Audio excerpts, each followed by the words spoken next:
तो आज हम लोग बात करेंगे प्यारे बच्चों एक्सरसाइज 5.2 का मोस्ट इम्पोर्टेंट क्वेश्चन। जो क्वेश्चन क्या है, पहला क्वेश्चन दिया हुआ है इसका, जो मोस्ट इम्पोर्टेंट क्वेश्चन मैंने छाटा है। तो आपको मैं 5 क्वेश्चन इसका बताऊंगा एक्सरसाइज 5.2 का, जो काफ़ी ज़्यादा इम्पोर्टेंट है।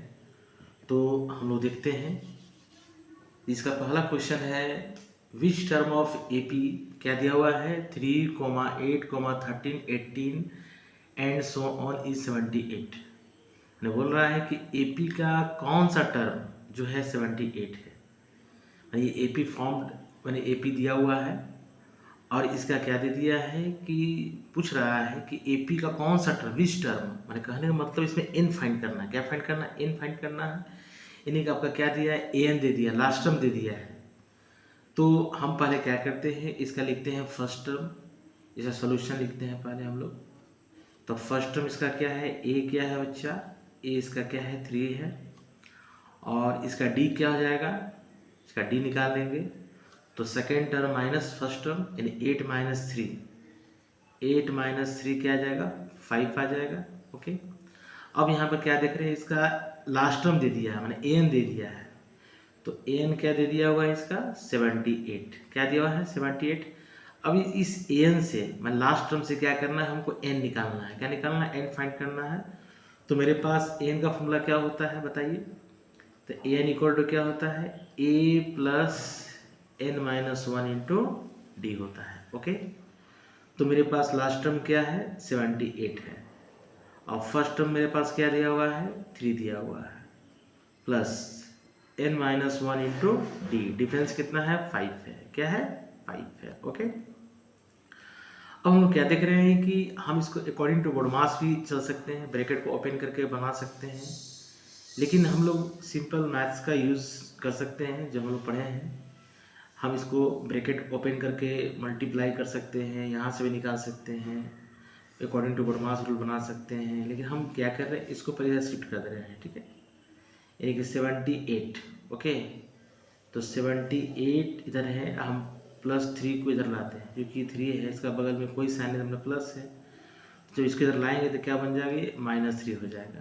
तो मेरे पास क्या बच जाएगा, n माइनस 1 इंटू 5। ओके, अब हम देखते हैं यहाँ पर 78 में से 3 चला गया, कितना बचेगा 75। ओके, तो 75 हो गया, 75 इक्वल टू क्या हो गया, n माइनस 1 इंटू 5। अब हम क्या देख रहे हैं कि ये जो मल्टीप्लाई में है ये क्या डिवाइड में चला आएगा। तो हम क्या बोल सकते हैं इसको, 75/5 लिख सकते हैं इसको हम लोग। ये क्या हो गया n माइनस 1, क्या हो गया n माइनस 1, यानी ये मल्टीप्लाई डिवाइड में चला जाएगा। हम लोग जानते हैं, हम लोग क्या जानते हैं, हम लोग ये जानते हैं, थोड़ा फॉर कर देते हैं आपको, कि अगर मान लो प्लस को हम मूव करते हैं, लेफ्ट से राइट लेके जाते हैं, तो क्या बन जाता है माइनस, माइनस क्या बन जाता है, प्लस बन जाता है। क्या बन जाता है, प्लस बन जाता है। इस तरह से हम लोग क्या देखेंगे, अगर हम मल्टीप्लाई को लेके जाते हैं तो मल्टीप्लाई को मूव करते हैं तो ये बन जाता है डिवाइड, अगर डिवाइड मूव करेंगे तो क्या बन जाएगा मल्टीप्लाई, है ना। तो ये ऑलरेडी आप लोग बेसिक क्लास में सीख चुके होंगे, जानते हैं कि कौन सा साइन किस में वो चेंज करेगा। जब उसको हम लोग क्या करेंगे, left to right, right to left जाएंगे। तो चलिए इसको हम लोग क्या करते हैं, अब इसको सॉल्व करते हैं। तो कट जाएगा ये कितना से, 15×5 = 75। ओके, यहाँ पे कितना आ गया, 15 आ गया, है ना। अब ये n माइनस 1 है, ये माइनस उठ किधर आएगा 1, तो क्या आ जाएगा, ये प्लस हो जाएगा, क्योंकि हम लोग n निकालना है, n को फ्री करना है हमको, यानी n इक्वल टू कितना आ गया मेरा 16th, है ना। क्या आ गया 16th टर्म। तो हम क्या देख रहे हैं कि इस क्वेश्चन में क्या पूछा था कि एपी का कौन सा टर्म 78 होगा। ये कौन सा टर्म होगा, 16 टर्म, है ना। क्या जाएगा 16 टर्म, इसका क्या जाएगा 78 हो जाएगा। तो इस तरह से हम आपको क्वेश्चन नंबर और इसका सेकेंड क्वेश्चन बताते हैं जो काफ़ी इंपॉर्टेंट है। ठीक है, अब हम बात करते हैं एपी का सेकेंड क्वेश्चन, एक्सरसाइज 5.2 का, जो कि काफ़ी मोस्ट इंपॉर्टेंट क्वेश्चन है। तो देखते हैं बच्चों क्या क्वेश्चन है। दिया हुआ है कि an AP consist of 50 terms of which third term दिया है 12 एंड लास्ट टर्म दिया है 106। फाइंड द 29th टर्म, ये क्वेश्चन दिया हुआ है, ठीक है।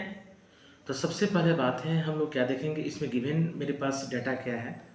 तो पहले हम लोग क्या देख रहे हैं कि इसका जो n दिया हुआ है, नंबर ऑफ टर्म कितना दिया हुआ है, टोटल 50 दिया हुआ, कितना दिया है, 50 दे दिया है। उसके बाद इसका थर्ड टर्म कितना दिया हुआ है, थर्ड टर्म है ना, ये क्या दिया है, थर्ड है ना, A3 दिया हुआ है। तो A3 कितना दिया है, 12। ओके, तो A3 का मतलब क्या होता है, A + 2D, घटा देंगे यानी कितना, 12 आ गया, इक्वेशन 1 आ गया मेरे पास, ठीक है। उसके बाद इसमें लास्ट टर्म दिया है, लास्ट टर्म का मतलब क्या हो गया, इस टोटल 50 टर्म्स से हमने A50 दे दिया है। तो A50 मेरे पास कितना दिया बच्चा, 106 दिया है। तो A50 का मतलब क्या हुआ, A + 49D = दिया है 106, इक्वेशन 2 मान लेते हैं इसको, ठीक है।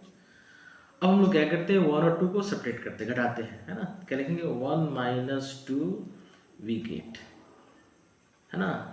इक्वेशन 1 में 2 को माइनस करते हैं, तो 1 मेरे पास क्या है बच्चा, बताइए, 1 मेरे पास क्या है, A + 2D = 12 है, और 2 क्या है, A + 49D = क्या है, 106। माइनस करना है, दोनों इक्वेशन को माइनस कर देते हैं, यानी कट गया प्लस माइनस, यानी कि -49D में से 2D चला जाएगा तो -47D आ जाएगा। ओके, अब ये -106 में से 12 चला जाएगा तो क्या बचेगा, -94 बच जाएगा। क्या बचेगा, -94, क्योंकि 6 में से 2 गया तो 4, 10 में से 1 गया तो 9, ये माइनस का संख्या ज़्यादा है इसलिए माइनस साइन आ गया। यहाँ वही सेम कंडीशन है, और यहाँ से माइनस माइनस क्या कट जाएगा, यानी D = क्या जाएगा आपका, यानी कि 47 का टेबल पढ़ेंगे 2 बार, 94 मेरा आ जाएगा आराम से ना, 94/47, माइनस माइनस कट जाएगा आपका, 2 बार में कट जाएगा, यानी D मेरा निकल गया क्या यहाँ पर, यहाँ D निकल गया 2, क्या निकल गया 2। ओके, अब हमको क्या चाहिए,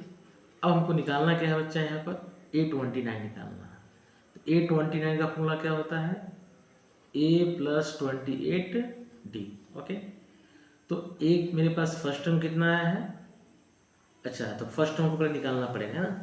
तो हम लोग सिंपल क्या करेंगे, यूज़ करेंगे, D का वैल्यू क्या पुट कर देंगे, जो सबसे छोटा इक्वेशन है फर्स्ट, है ना। तो लिख देंगे हम लोग क्या, यूज़ D = 2 in इक्वेशन क्या करेंगे, 1 में रख देंगे। 1 मेरे पास क्या है, देखिए तो 1 मेरे पास क्या है, A + 2D = 12, ठीक है। तो यहाँ से क्या निकल जाएगा मेरा, A निकल जाएगा, यानी कि A + 2 × D, D मेरे पास क्या है, 2 है, = 12, यानी A कितना आ गया, 2 × 2 = 4 = 12, यानी मेरा A यहाँ निकल गया बच्चा, A क्या निकल गया, A निकल गया 12 - 4, है ना, ये प्लस हो जाएगा तो माइनस हो जाएगा, यानी कितना आ जाएगा, 8 आ जाएगा, कितना आ जाएगा, 8 आ जाएगा।